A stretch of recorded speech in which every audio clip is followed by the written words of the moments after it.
A reading from the book of Proverbs.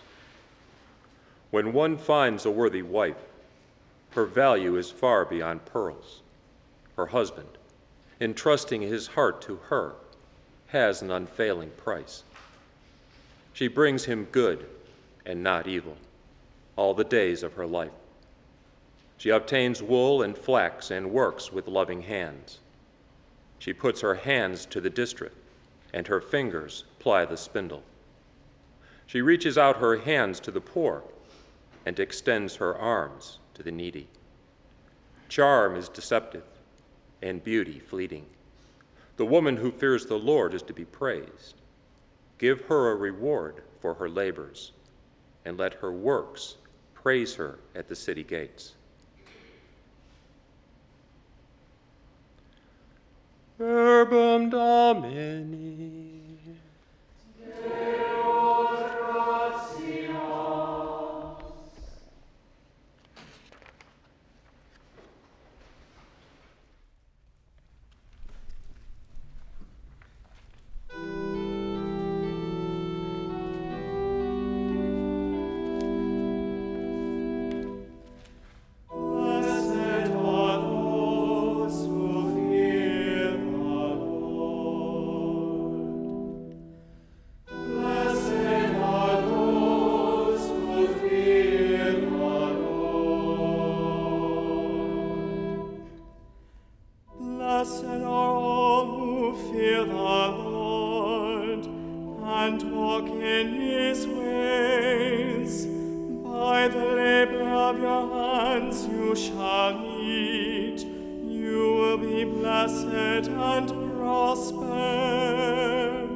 A reading from the first letter of St. Paul to the Thessalonians. Concerning times and seasons, brothers and sisters, you have no need for anything to be written to you, for you yourselves know very well that the day of the Lord will come like a thief at night. When people are saying peace and security, then sudden disaster comes upon them, like labor pains upon a pregnant woman, and they will not escape. But you, brothers and sisters, are not in darkness, for that day to overtake you like a thief.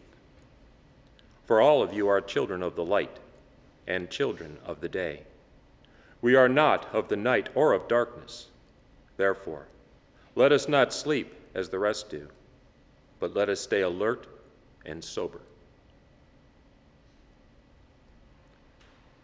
Verbum Domini. Alleluia, alleluia.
as I remain in you, says the Lord.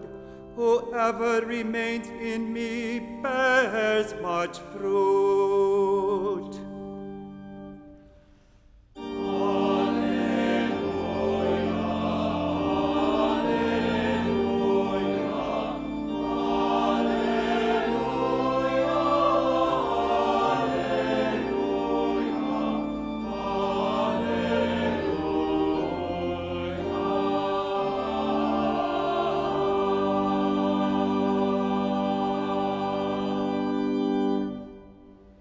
Dominus vobiscum.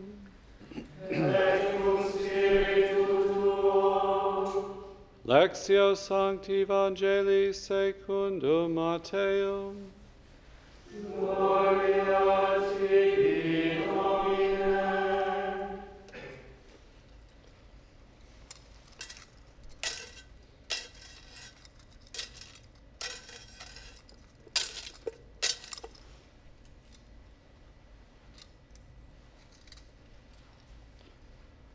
Jesus told his disciples this parable. A man going on a journey called in his servants and entrusted his possessions to them. To one he gave 5 talents, to another 2, to a third 1, to each according to his ability. Then he went away. Immediately the one who received 5 talents went and traded with them and made another 5. Likewise, the one who received 2 made another 2. But the man who received 1 went off and dug in a hole in the ground and buried his master's money. After a long time, the master of those servants came back and settled accounts with them. The one who had received 5 talents came forward, bringing the additional 5.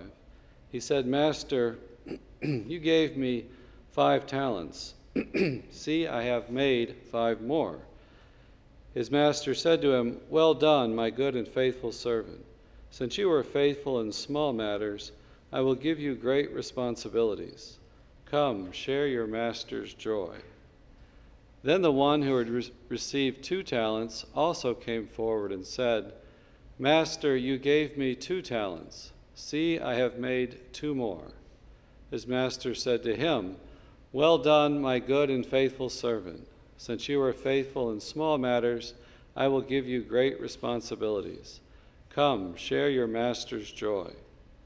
Then the one who had received the 1 talent came forward and said, "Master, I knew you were a demanding person, harvesting where you did not plant, and gathering where you did not scatter. So out of fear, I went off and buried your talent in the ground. Here it is back." His master said to him in reply, "You wicked, lazy servant. So you knew that I harvest where I did not plant, and gather where I did not scatter. Should you not then have put my money in the bank, so that I could have it back with interest on my return?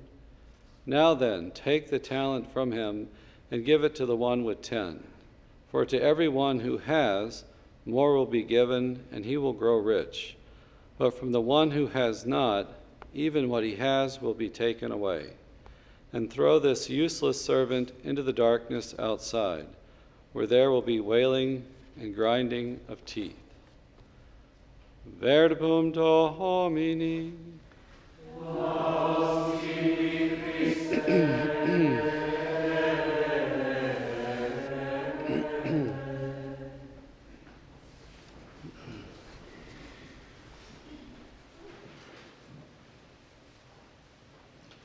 Today we have the parable of the talents. We see the master is going on a journey and trusts these talents to his servants. A talent was 20 years' wages for a laborer. So this huge amount of money he entrusted to his servants. And after a long time he came back, we're told. So this is a powerful image of the Christian life. Jesus has entrusted us with talents of all kinds, natural talents. He's entrusted us with the talents of his grace, of divine life, and he's coming back at the end of time. There will be a general resurrection and the general judgment there that will be manifest, our personal judgment as we stand before our Creator. There's a day of reckoning, a judgment day that's coming about how did we use what we've been given. On all levels, everything belongs to God. Our natural talents, our spiritual gifts, charisms, the graces that we've been received.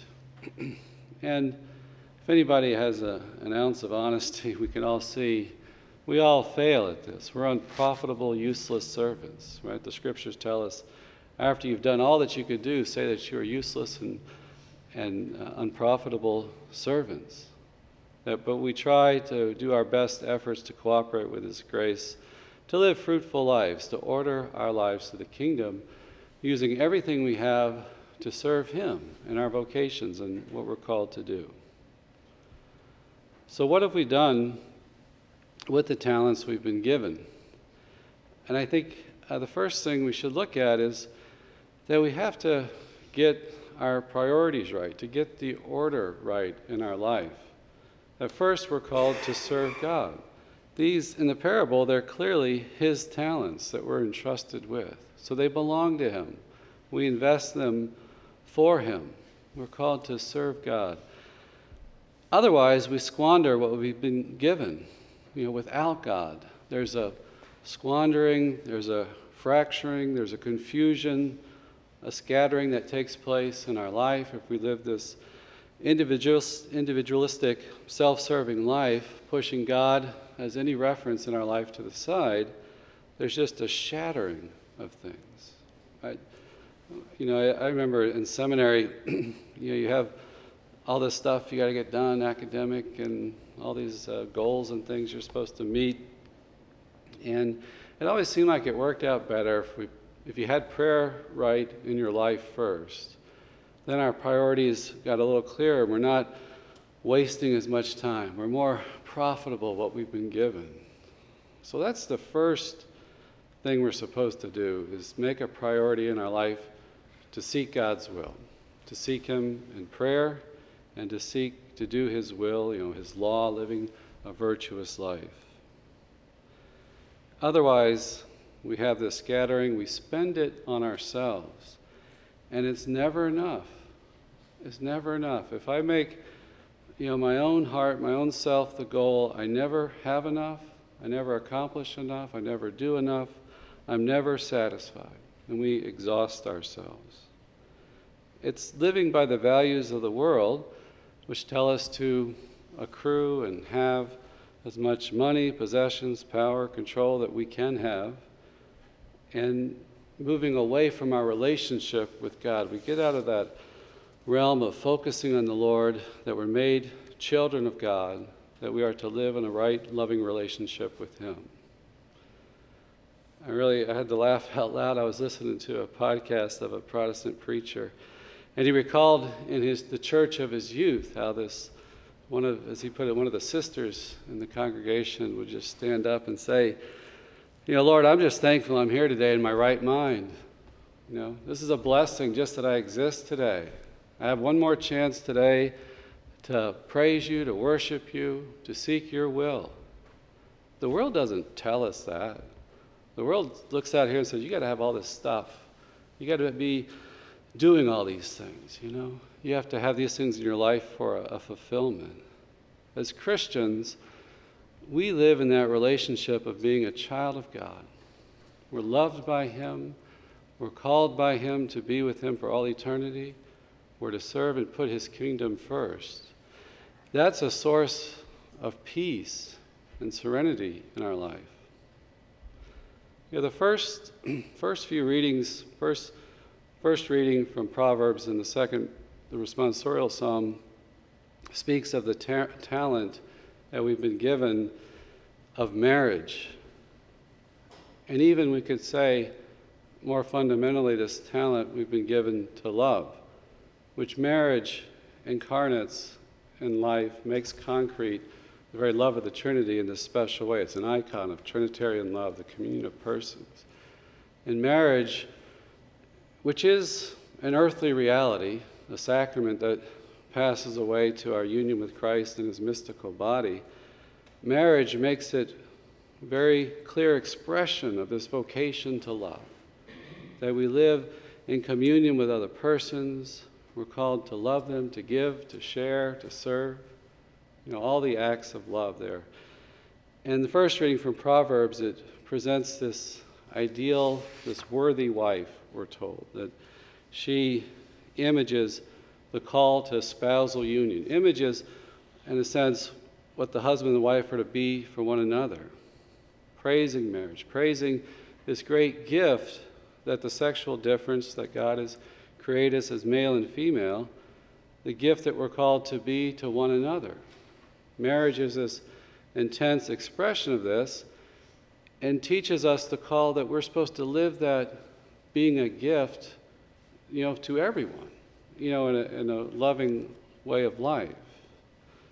So the worthy wife today reminds us of the spousal gift that we see in marriage, that men and women are to be to one another. We're made with gifts that are unique and rooted in our masculinity and femininity, and are supposed to live these gifts in a complementary way, that to give to the other. And it gives to the other what the other doesn't have. So it lifts up in the communion, it lifts up the reality of their lives. So love, remember in Genesis, when Adam's created, he names the animals Eve's brought to him, and as a helpmate, and he sings this song to her. This is at last bone of my bone and flesh of my flesh. He marvels at the gift of the creation of the woman. We can see an echo of that in Proverbs today, marveling at the gift of this femininity. And it is true both ways, because you always have before us, no one expresses, the man or the woman doesn't fully express what humanity is. There's an essentially relational character to our human nature that we're called to live out. We have the other in front of us that we're called to communion with. We're relational beings. It takes another person in order to love. Adam was a solitary being before that. Now he's called to love. So love enters the scene in this first marriage that God has instituted, and it's an image, it's a call that we're supposed to live throughout our lives with all people, this love.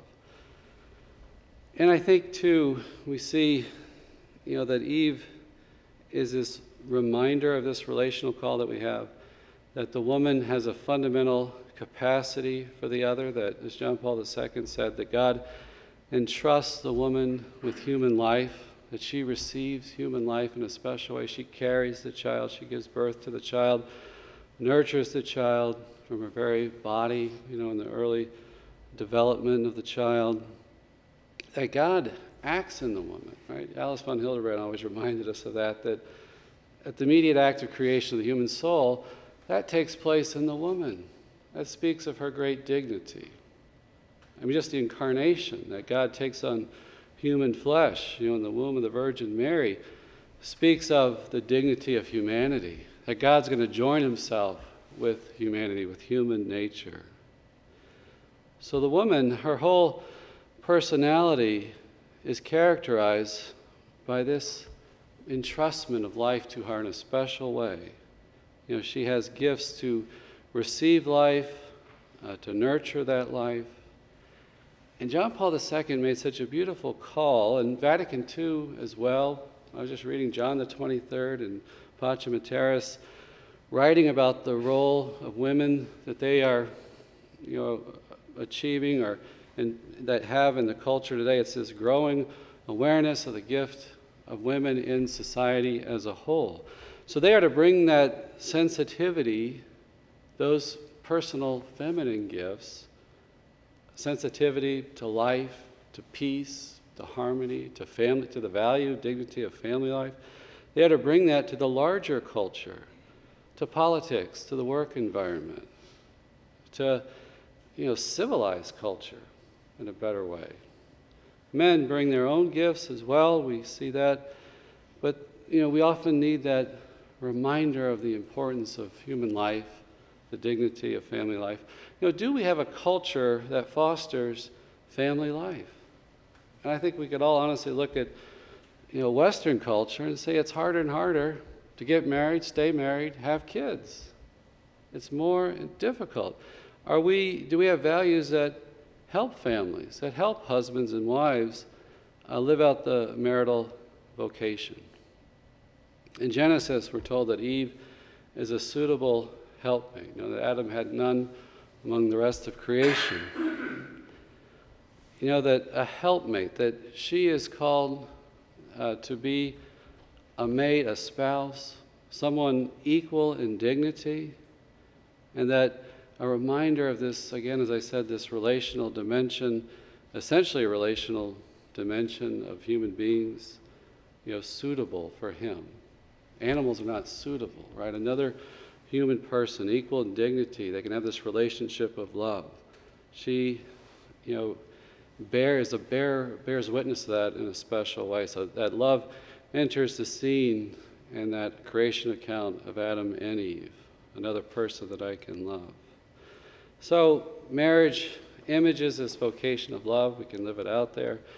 And also celibacy for the kingdom has this prophetic witness that we're called to a face-to-face eternal union with God. That marriage is a sign of this. It's a sacrament, so we don't have that. It passes away to the reality of the marriage with Christ and the kingdom. Celibacy for the kingdom witnesses to the intrinsic value of each individual person called to have this loving relationship with the Creator, everyone.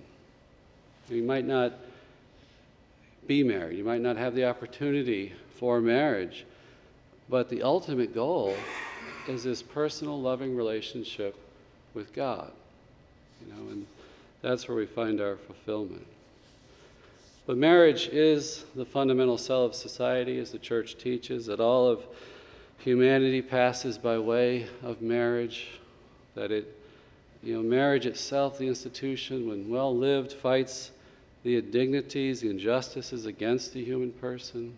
Single greatest indicator of poverty. If a person's going to struggle financially, marriage can be a help, a solution to that. If we're worried about the green movement, then certainly we live a more efficient, space-sharing life in marriage. We share goods and live a more efficient way, we could say. But more importantly than that, marriage is sanctifying, and it allows us to use our talents in the most extraordinary way. That we're given this talent of marriage, and it's this place to exercise all our talents, to give everything that we have. And that, in doing that, we grow in personal holiness, and we transform the world, and bear witness to the gospel itself as a call to love and to receive that love.